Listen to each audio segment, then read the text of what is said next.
If you want more definition in your legs and your core, you should incorporate this exercise. Let's get started. So for demonstration purposes, I have an empty barbell here, and the movement we're gonna be going over today is the back squat, or the barbell back squat. Now, when you're typically lifting the barbell, it's going to be in a rack position. You want that bar on the shoulders. There are a couple different variations of the squat. There's the high bar, the low bar, the box squat.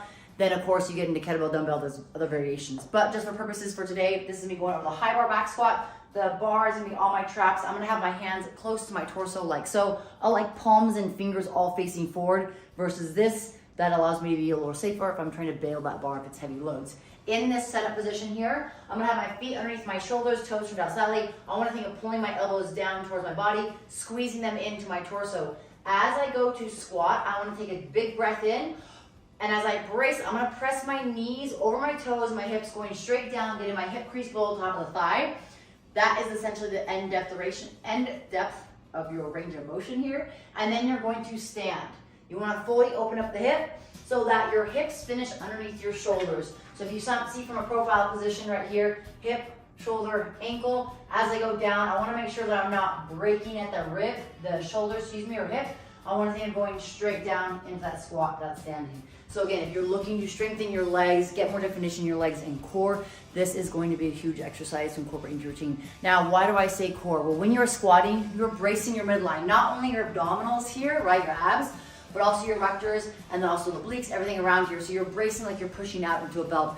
That is an isometric hold, and that is going to help you strengthen and tone those areas as well as tone your legs. So again, if you're looking to incorporate those exercises, I recommend starting off with some back squats. Now, 5 by 5 sets of 5 reps at a heavy load. Again, heavy is relative to what it is for you, but that's gonna help you build some strength. That's also gonna define your legs and also tone your butt and your abdominals.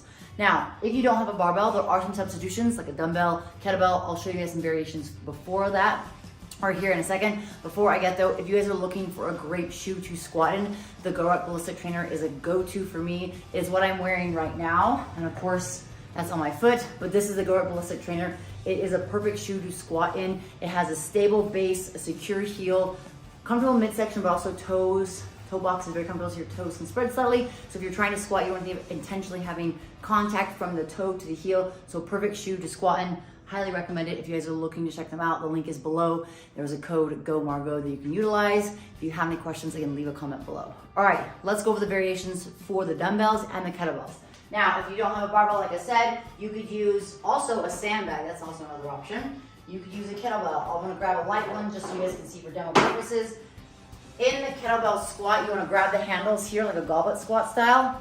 Handle's gonna be facing down. This is going to allow you to have a little more comfortability in terms of the hand position because it's close to your body, but also cupping the bell. Some people like to do this. Personally, I like this because this is heavier, the bell is heavier, so I can hold that closer to my chest. Same points of performance here, but this load is in front of my torso, so it's gonna be a little bit easier to manage, especially if you have shoulder issues or shoulder tightness and not being able to get your hands to the bar. This is a goblet squat where you're able to get that same range of motion. Same thing will be with the dumbbells.